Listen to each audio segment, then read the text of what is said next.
기도하시겠습니다. 하나님 아버지, 나이가 들수록 자신의 경험이나 지혜를 의지하지 않고 늘 하나님께 묻는 겸손한 사람이 되게 하소서. 매일 각자에게 주어진 상황 속에서 성도로서 바른 교훈에 합당한 삶을 살아내게 하소서.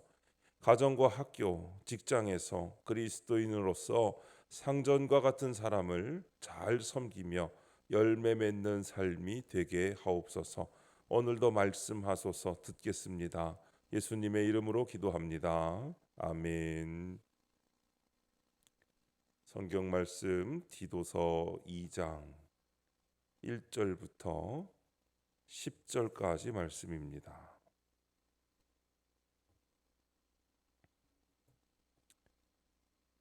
디도서 2장 1절부터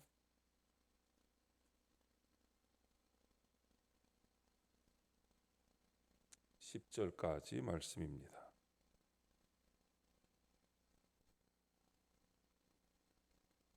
우리 다 함께 찾으신 말씀을 한 목소리로 읽겠습니다. 오직 너는 바른 교훈에 합당한 것을 말하여 늙은 남자로는 절제하며 경건하며 신중하며 믿음과 사랑과 인내함에 온전하게 하고 늙은 여자로는 이와 같이 행실이 거룩하며 모함하지 말며 많은 술의 종이 되지 아니하며 선한 것을 가르치는 자들이 되고 그들로 젊은 여자들을 교훈하되 그 남편과 자녀를 사랑하며 신중하며 순전하며 집안일을 하며 선하며 자기 남편에게 복종하게 하라.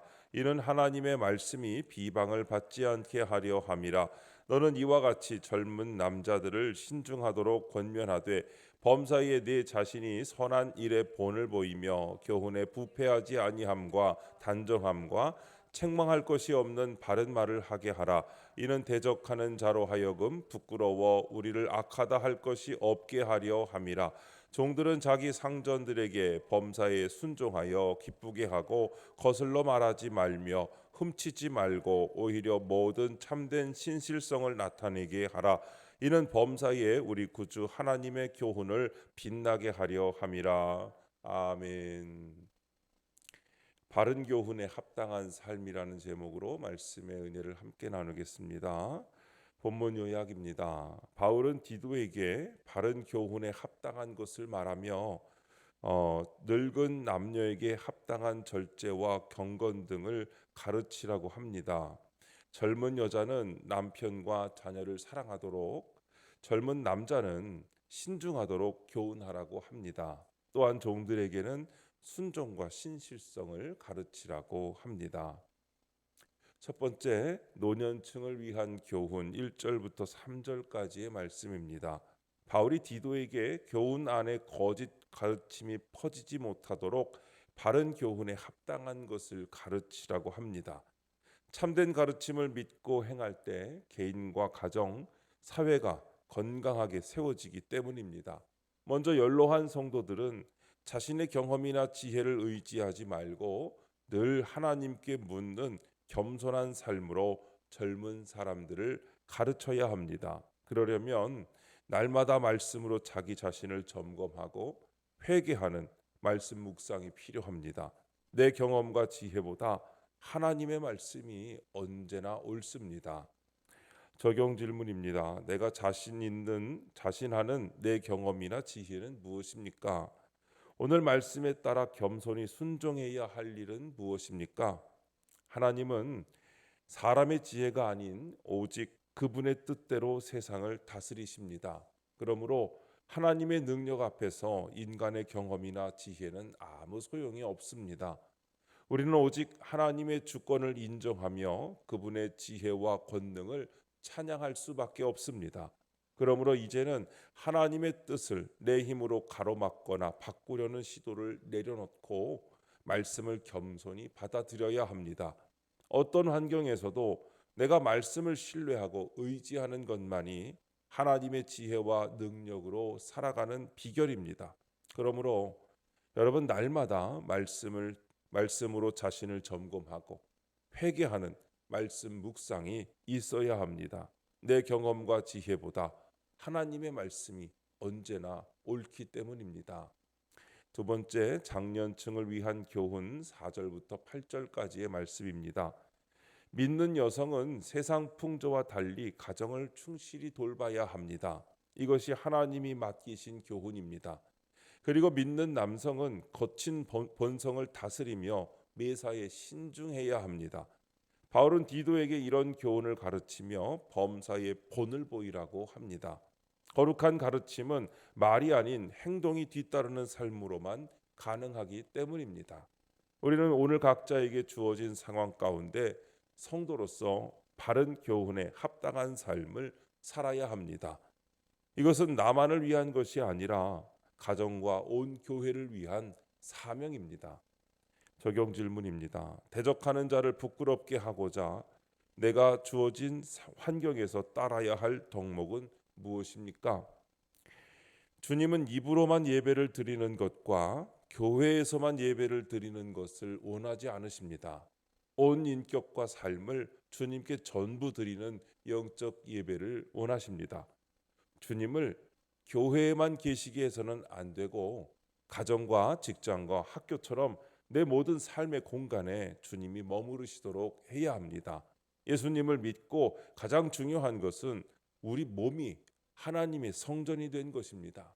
하나님이 나에게 와 계신 것입니다. 우리 몸이 주님의 영이 거하시는 처소가 되었으니 주일에 예배를 드리고 나서 그 다음에 따라와야 할 것은 삶에서 나를 죽여 주님께 산제사를 드리는 것입니다. 우리의 모든 예배는 결국은 생활 예배로 가야 합니다. 주일 예배만 드리고 나 하고 싶은 대로 산다면 하나님께 예배를 드리는 사람이라고 말할 수 없습니다. 그것은 바른 교훈에 합당한 삶이 아닙니다. 그래서 우리는 말씀 앞에 날마다 죽어야 한다고 이야기하는 것입니다. 나를 대적하는 자를 부끄럽게 하고자 내게 주어진 환경 속에서 오늘 따라야 할 덕목은 무엇인지 여러분 메모지에 적어보시고 또 오늘 적용해 보시기 바랍니다.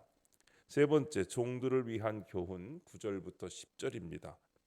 당시 사회 구조에서 억압과 무시를 당하던 노예가 주인을 잘 섬기기란 매우 어려운 일이었을 것입니다. 그러나 바울은 디도에게 신앙을 가진 노예들이 그 일을 잘 감당하도록 가르치라고 권면합니다. 믿는 종이 상전에게 범사에 순종하는 일은 범사에 우리 구주 하나님의 교훈을 빛나게 하는 일이기 때문입니다. 오늘날 주의 종된 성도는 주께서 허락하신 질서에 순종해야 합니다. 힘들어서 아무도 못하는 적용을 내가 말씀에 순종하여 할 때 그 말씀이 빛나게 되는 것입니다. 적용 질문입니다. 가정과 학교, 직장에서 종과 같은 상황에 처한 일은 무엇입니까? 그 가운데서 내가 말씀대로 순종해야 할 일은 무엇입니까? 오늘날 한국에서 노예로 사는 사람은 없습니다. 그러나 제각기 있는 곳에서 상전을 모시고 삽니다. 우리가 사는 사회의 제도 자체가 그렇게 되어 있지 않습니까? 이런 사회 속에서 성도들은 상전을 진심으로 순종하여 따르는 미덕을 지녀야 할 것입니다. 그래서 그리스도의 향기가 무엇인지를 그들에게 보여줄 수 있어야 합니다. 9절 말씀에 상전에게 거슬러 말하지 말라고 하는 것은 대항하거나 반항하지 말라는 것입니다.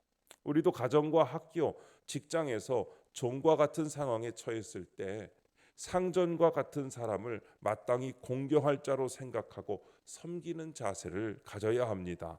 어떤 아부나 뇌물성을 가지고 섬기는 것이 아니라 그리스도인으로서 상전 같은 사람을 섬기고 또 어른을 섬길 줄 아는 자세야말로 큰 열매를 맺는 성도의 삶이라고 할 수 있습니다. 오늘도 하나님의 말씀을 보시고 그 말씀에서 내게 주시는 교훈에 순종하며 그 말씀을 내 삶에 적용함으로 여러분의 삶이 하나님의 뜻에 합당한 삶이 되어 하나님께서 기뻐하시는 모습이 되시고 여러분의 삶 가운데 하나님의 능력이 거하시는 삶이 되시기를 주님의 이름으로 축복합니다. 기도하겠습니다. 하나님 아버지, 제 경험이나 지혜를 의지하지 말고 주께 묻고 말씀대로 순종하여 믿음의 본을 보이게 하옵소서. 주의 말씀이 전해지는 길이 열리도록 오늘 제게 주어진 환경에서 절제하고 신중하며 질서에 순종하게 하옵소서. 도저히 할 수 없는 적용을 할 힘을 주셔서 주께 영광을 돌리게 하옵소서. 주님, 이 시간 주님께 기도하는 성도들의 기도 가운데 함께하여 주시옵시고 주님의 세미한 음성을 들려주시며 그 선하신 손길로 붙들어 주시옵소서. 감사합니다. 모든 것 주님께 맡기오며 우리 주 예수님의 이름으로 기도하옵나이다. 아멘. 이 시간 이후에는 여러분들의 기도를 주님께 드리며 하루를 시작하시기 바랍니다. 주여 한번 부르시고 기도하시겠습니다. 주여 아버지